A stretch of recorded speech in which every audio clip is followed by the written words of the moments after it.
Praise the Lord. நாள் 15 தியான பகுதி ஆதியாகமம் 29 அதிகாரம் மற்றும் 30 அதிகாரம். 29 அதிகாரத்தை வாசிப்போமானால் அதில் யாக்கோபு ரெபெக்காளுடைய சகோதரனாகிய லாபானுடைய ஊருக்கு பிரயாணப்படுகிறார். அவர் அந்த ஊருக்கு சமீபமா இருந்தபோது அங்கே ஒரு கிணறு காணப்பட்டது. அதில் அநேக மந்தைகள் இருந்தன. அப்பொழுது யாக்கோபு அவர்களை நீங்கள் எவ்விடத்தார் என்று விசாரிக்க அவர்கள் தங்களை ஆரான் ஊரர் என்பதாக சொல்லுகிறார்கள். அப்பொழுது யாக்கோபு நாகூரின் குமாரனாகிய லாபானை அறிவீர்களா என்பதாக கேட்கிறார். அப்பொழுது அவர்கள் அவன் குமாரத்தியாகிய ராகேல் அதோ ஆடுகளை மேய்த்து கொண்டு வருகிறார் என்பதாக சொல்லுகிறார்கள். அப்பொழுது இவர்கள் பேசிக்கொண்டு இருக்கையில் அங்கே ராகேல் தகப்பனாகிய லாபானுடைய ஆடுகளை மேய்த்து கொண்டு வருகிறாள். அப்பொழுது யாக்கோபு தான் ரெபெக்காளுடைய மகன் என்பதாக ராகேலுக்கு தெரியப்படுத்த ராகேல் அவைகளை தன் தகப்பனாரிடத்தில் போய் தெரிவிக்கிறார். யாக்கோபு ராகேலிடத்தில் பேசும் பொழுது ராகேல் தன் உறவினர் தானே என்று சொல்லி யாக்கோபோடு பேசிக் கொண்டிராமல் யாக்கோபு சொன்னவைகளை முதலாவது தன் பெற்றோரிடத்தில் போய் அறிவித்தாள். காலத்தில் அநேக வாலிப பிள்ளைகள் தங்களிடத்தில் பேசுகிற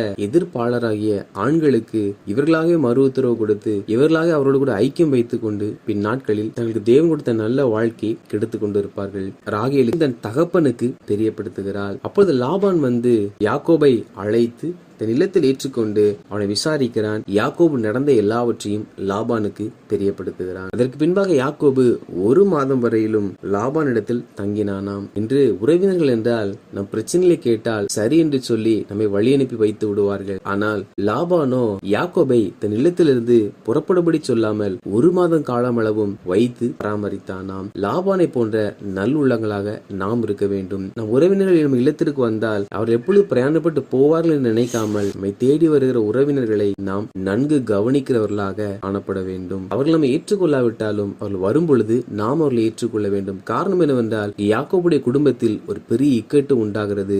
மரணத்திற்கு ஏதுவான பிரச்சனை உண்டாகிறது. அந்த பிரச்சனை நிமித்தம் அடைக்கலத்திற்காக யாக்கோபு வருகிறார். அந்த சூழ்நிலையை புரிந்து கொண்டு லாபான் யாக்கோபை தன் இல்லத்தில் தங்க அனுமதி கொடுத்தார். யாக்கோபும் அந்த 1 மாதம் அளவும் லாபானோடு கூட வேலை செய்கிறவராய் காணப்பட்டார். எனவே 1 மாதத்திற்கு பிற்பாடு லாபான், என் மருமகனாய் இருக்கிறாய், என்னிடத்தில் சும்மாக வேலை பார்க்கலாமா, நீ எவ்வளவு சம்பளம் கேட்கிறாய் என்பதாக கேட்ட பொழுது யாக்கோபு ராகேலுக்காக 7 வருடம் உம்மிடத்தில் வேலை செய்கிறேன் என்பதாக சொன்னார். அப்பொழுது லாபான், நீ அப்படியே செய் என்பதாக சொல்லுகிறான். யாக்கோபு ராகேலுக்காக 7 வருடம் வேலை செய்தான். 7 வருடம் முடிந்த பிற்பாடு லாபான் எல்லாரையும் அழைப்பித்து யாக்கோபுக்கு திருமணம் செய்து வைக்கிறார். மறுநாள் காலையில் பார்க்கும் பொழுது ராகேலுக்கு பதிலாக லேயாள் யாக்கோபோடு கூட இருந்தார். அப்பொழுது யாக்கோபு கோபித்து லாபானிடத்தில் நீரேன வஞ்சித்தார் என்பதாக கேட்கிறார். முதல் பெண்ணுக்கு திருமணம் முடித்துதான் 2வது பெண்ணை திருமணம் செய்வார் என்பது இந்த ஊருடைய வழக்கமா இருக்கிறபடியினால் நான் 1வது மகளை உனக்கு கொடுத்தேன், இன்னும் 7 வருடம் வேலை செய், நான் இவளையும் உனக்கு கொடுப்பேன் என்பதாக லாபான் சொல்லுகிறார். யாக்கோபு அதற்கு உடன்பட்டு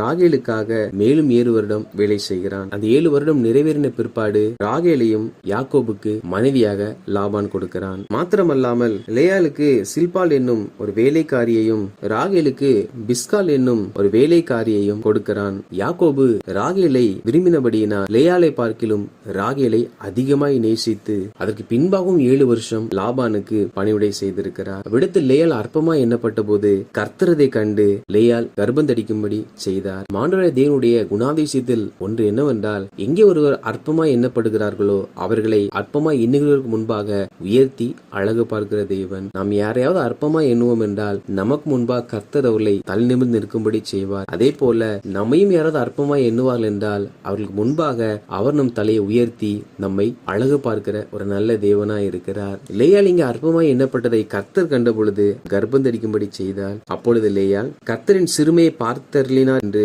தன் குமாரனுக்கு ரூபன் என்பதாக பெயரிடுகிறாள். மறுபடியும் அவள் கர்ப்பந்தரிக்கிறாள். நான் அற்பமாய் எண்ணப்பட்டதை கர்த்தர் கேட்டருளி இவன் எனக்கு தந்தார் என்று சொல்லி 2ஆம் குமாரனுக்கு சிமியோன் என்று பெயர் வைக்கிறாள். 3ஆவதும் அவர் கர்ப்பவதியாகி என் புருஷனுக்கு 3 குமாரனை பெற்றபடியால் அவர் இப்பொழுது என்னோட சேர்ந்திருப்பார் என்று சொல்லி அவனுக்கு லேவி என்பதாக பெயர் வைக்கிறார். 4ஆவதும் அவர்கள் குமாரனை பெற்று இப்பொழுது கர்த்தரை துதிப்பேன் என்று சொல்லி அவனுக்கு யூதா என்பதாக பெயரிடுகிறார். அவளை அற்பமாய் எண்ணப்பட்ட இடத்தில் 4 குழந்தைகளை ஆசீர்வதித்து கொடுத்து லேயாளை மகிழ பண்ணுவதை நம்மால் இதில் பார்க்க முடியும். 30ஆம் அதிகாரத்தை நாம் வாசிப்போமானால் அதில் தன் சகோதரியாகிய லேயாள் பிள்ளை பெற்றதை கண்ட பொழுது ராகேல் யாக்கோபை நோக்கி, எனக்கு பிள்ளை கொடும், இல்லாவிட்டால் நான் சாகிறேன் என்பதாக சொல்லுகிறார். ஆனால் யாக்கோபு இதில் ஒரு தெளிவான வார்த்தையை சொல்லுகிறார். அது என்னவென்றால், தேவனல்லவோ உன் கர்ப்பத்தை அடைத்திருக்கிறார், நான் தேவனா என்பதாகும். கர்ப்பத்தின் கனி தேவன் கொடுக்கிற ஆசீர்வாதம். அவள் அடைக்கப்பட்டிருக்கும் என்றால் நாம் தேவ சமூகத்தில் அமர்ந்து அதுக்கான காரணங்களை நாம் அறிந்து நாம் சரிப்படுத்த வேண்டியவர்களை நாம் சரிப்படுத்தி தேவ சமூகத்தில் காத்திருக்கும் பொழுது தேவன் அதை தருவார். ஒரு நாளும் நாம் கர்ப்பத்தின் மணி ஆசீர்வதிக்க தாமதமாகும் பொழுது மனிதரோடு கூட போராடாமல் நம் வாழ்க்கை குறித்து கசந்து கொள்ளாமல் தேவனிடத்தில் போய் கேட்டு அவர் சொல்லுகிற வார்த்தைகளை நாம் சரிப்படுத்துகிறவர்களாய் காணப்பட வேண்டும். ராகேலோ தன் தகப்பன் தனக்கு கொடுத்த பிஸ்கால் என்னும் வேலைக்காரியை யாக்கோபுக்கு மனைவியாக கொடுத்தாள். யாக்கோபு அவளை சேர்ந்த பொழுது குமாரனை பெற்றான். அப்பொழுது ராகேல் அவனுக்கு தான் என்பதாக பெயரிடுகிறாள். மறுபடியும் அந்த பிஸ்கால் கருவுற்று இரண்டாம் குமாரனை பெற்றாள். அப்பொழுது ராகேல் நப்தலி என்பதாக பெயர் வைக்கிறாள். இதை பார்த்த லேயாள் அவளுக்கு பிள்ளை பெரு நின்று போகிறதை கண்டவுடன் தன் சகோதரியைப் போலவே தனக்கென்று தன் தகப்பன் வேலைக்காரியை கொடுத்த சில்பாலை அழைத்து அவனை யாக்கோபுக்கு மனைவியாக கொடுக்கிறாள். அப்பொழுது அந்த சில்பால் ஒரு குமாரனை பெறுகிறாள். அப்பொழுது லேயாள் அவனுக்கு காத் என்பதாக பெயரிடுகிறாள். பின்னும் அந்த சில்பால் இரண்டாவது கருவுற்று ஒரு குமாரனை பெறுகிறாள். அப்பொழுது லேயாள் அவனுக்கு ஆசேர் என்பதாக பெயரிடுகிறாள். கோதுமை அறுப்பு நாட்களிலே ரூபன் வயல்வெளியில் போய் தூதாயும் கனிகளை கண்டெடுத்து அவைகளை தன் தாயாகிய லேயாள் இடத்தில் கொடுத்தான். அப்பொழுது ராகேல் இந்த தூதாயும் கனிகளில் கொஞ்சம் கேட்க, அதற்கு லேயாள், புருஷனை எடுத்துக்கொண்டது அற்ப காரியமோ, தூதாயும் கனிகளையும் உனக்கு கொடுக்க வேண்டும் என்பதாக சொல்லுகிறாள். இந்த வார்த்தை கேட்டவுடன் ராகேல் இந்த தூதாயும் கனிகளுக்கு பதிலாக என் கணவர் உன்னோடு இருப்பார் என்பதாக சொல்லுகிறார். யாக்கோபு அவனோடு சேரும் பொழுது அவள் கர்ப்பவதியாகி யாக்கோபுக்கு 5ஆம் குமாரனை பெறுகிறாள். அப்பொழுது அவள் அவனுக்கு இஸ்ஸகார் என்பதாக பெயரிடுகிறார். மேலும் அவர் கர்ப்பவதியாகி யாக்கோபுக்கு 6ஆம் குமாரனை பெறுகிறாள். அப்பொழுது அவள் அவனுக்கு செபுலோன் என்று பெயரிட்டாள். மேலும் லேயாள் கர்ப்பவதியாகி ஒரு குமாரத்தியை பெற்றாள். அவளுக்கு தீனாள் என்று பெயர். இப்படி லேயாள் 7 பிள்ளைகளையும் லேயாளின் வேலைக்காரி 2 பிள்ளைகளையும் ராகேலுடைய வேலைக்காரி 2 பிள்ளைகளை பெற்ற பொழுது ராகேலுக்கு மனதளவில் பாதிப்பு ஏற்பட்டது. ராகேல் தேவ சமூகத்தில் போராடினாள். எனவே கர்த்தர் ராகேலை நினைத்து அவளுக்கு செவி கொடுத்து அவள் கர்ப்பம் தரிக்கும்படி செய்தார். அப்பொழுது ராகேல் தேவனின் நிந்தையை நீக்கிவிட்டார் என்றும் இன்னும் ஒரு குமாரனை தருவார் என்றும் சொல்லி அவனுக்கு யோசேப் என்பதாக பெயரிடுகிறாள். ஆக மொத்தத்தில் யாக்கோபுக்கு 11 குமாரர்களும் ஒரு குமாரத்தியுமாக 12 பிள்ளைகள் இருந்தார்கள். எனவே யாக்கோபு என் மாமனாகிய லாபானிடத்தில் நான் என் தேசத்திற்கு போக வேண்டும் என அனுப்பிவிடும் என்பதாக கேட்கிறார். நீ இருக்க விரும்பினால் இரு,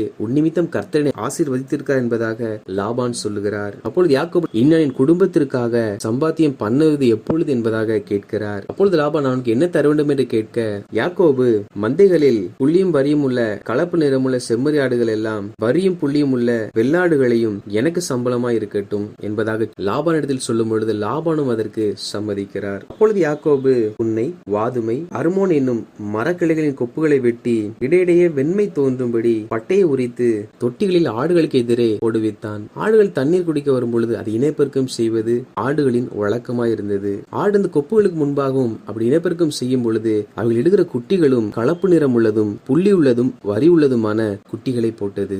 இப்படி யாக்கோபு தொடர்ந்து செய்ய செய்ய ஆடுகள் போடுகிற எல்லா குட்டிகளும் யாக்கோபுக்கு சொந்தமாய் மாறிற்று. இப்படி யாக்கோபு மிகவும் விருத்தி அடைந்து திரளான ஆடு மாடுகளையும் வேலைக்காரிகளையும் வேலைக்காரரையும் ஒட்டகங்களையும் கழுதைகளையும் உடையவனாக மாறினான். இதில் யாக்கோபு தன் பிள்ளைகளுக்கென்று தனக்கு பின்வரும் சந்ததிக்கென்று சேர்த்து வைக்கிற ஒரு மனிதனாய் காணப்பட்டார். ஆடு நினைத்த வண்ணம் தன் குட்டியை ஈன வேண்டும் என்று நினைப்பது முடியாத காரியம். ஆனால் யாக்கோபு அதற்கென்று சில முயற்சிகளையும் செய்கிறார். அதே போல ஒவ்வொரு குடும்ப தலைவர்களும் தங்கள் குடும்பத்தை நடத்துவதற்கென்று அவர்கள் தியாகம் செய்கிறவர்களாக திட்டமிட்டு செயல்படுகிறவர்களாக காணப்பட வேண்டும். குடும்ப தலைவனுக்கு குடும்பத்தை குறித்த பொறுப்பும் அக்கறையும் இருக்குமானால் நிச்சயமா அவர் செய்கிற கையின் பிரயாசத்தில் கர்த்தர் நல்ல ஒரு விருத்தியை கொடுத்து உயர செய்வார். வாசித்த இந்த அதிகாரிகளின்படி கர்த்தருடைய ஜனங்களாகிய நாம் வாலிப பெண்களாய் இருப்போமானால் நம்மிடத்தில் பேசுகிற எந்த ஒரு ஆணிடத்திலும் நாம் துணிந்து பேசாமல் நம்மிடத்தில் யார் எதை சொன்னாலும் நம் பெற்றோரிடத்தில் அது முதலாவது தெரிவிக்கிறவர்களாய் காணப்பட வேண்டும்.